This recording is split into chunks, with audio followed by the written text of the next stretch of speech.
This is not the war to defend Russia that your grandfathers or your great-grandfathers fought. This is an illegal war.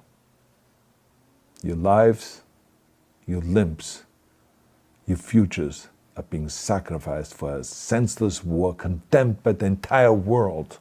We've got a memo from the Terminator. Hello, Brian Lilly here.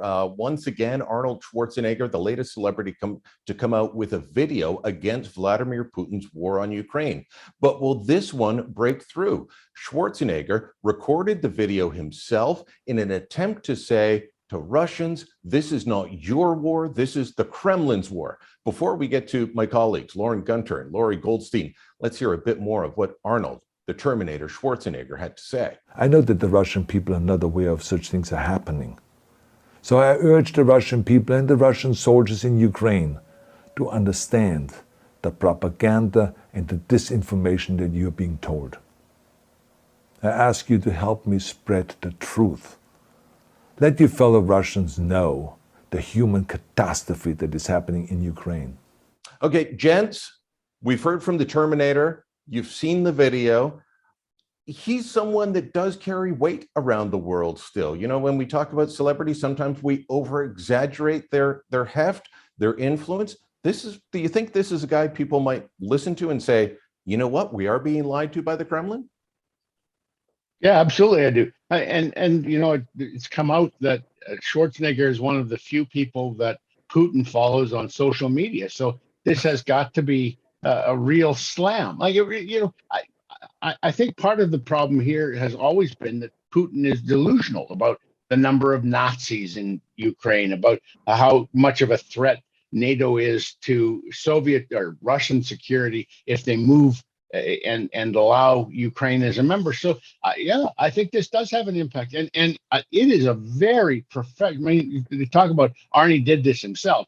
First of all, there's more than one camera angle, so he had to have help.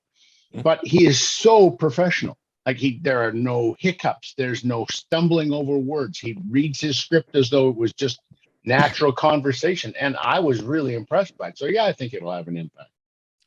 Laurie, what's your take on this, on the Terminator's attempt to terminate the war? I thought it was, as video, it was brilliant. If it was the enemy, we would call it propaganda. It's so well done.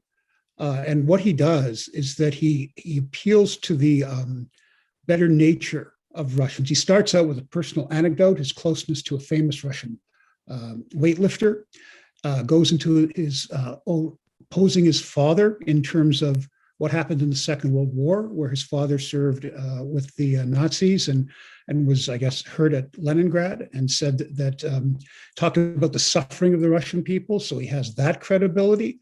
And then he talks about the protesters having the true heart of the Russian people. You have been arrested, you have been jailed, and you've been beaten. You are my new heroes.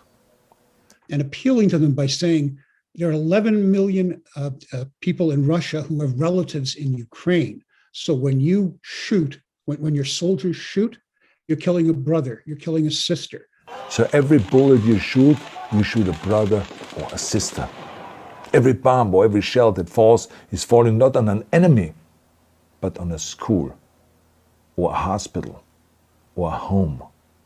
That is powerful stuff, because he's not condemning the Russian people, and he's making a clear distinction between the Russian people and Putin. That is very effective stuff. Very well done. Laurie, you mentioned propaganda. I'll get a quick answer from each of you on this before we go. During the Cold War, we had propaganda like the Radio Free Europe that would broadcast into the behind the Iron Curtain to let people know the truth of what was going on outside.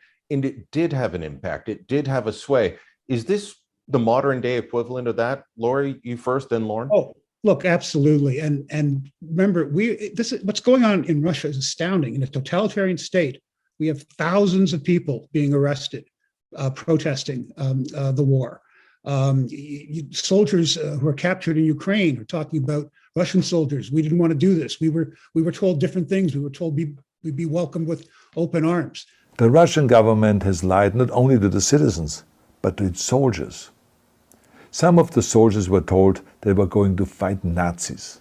Some were told that the Ukrainian people would greet them like heroes, and some were told that they were simply going on exercise. They didn't even know that they were going into war. And some were told that they were there to protect ethnic Russians in Ukraine. None of this is true. That stuff is, it's very effective. Lauren? Yeah, I think it must be. And it is harder for a totalitarian state these days to keep the truth from filtering in from outside. The Chinese are much better at it than the Russians are. They don't allow their own citizens to have VPNs, virtual private networks. And so they can't get around, Chinese citizens can't get around the state censorship, but Russians have figured out that they can do this. And I thought one of the most brilliant things that I'd heard from the Ukrainians and the Russians who are trying to get the truth into Russia was the Russian government had closed down a lot of the most popular websites and social media platforms. But if you went into a restaurant's review area, you were completely uncensored. And so they were, instead of leaving reviews for restaurants, they were putting the truth about the war onto restaurant websites, and other people were figuring this out in Russia and picking it up. So this is going to be very, very difficult for the Russians to keep the lid on their disinformation. And to President Putin, I say, you started this war. You're leading this war. You can stop this war. All right, let us know what you think. Drop a comment down below. Could be a restaurant review, could be a review of us. Let us know what you think. Share this on social media, and of course, subscribe to our channel.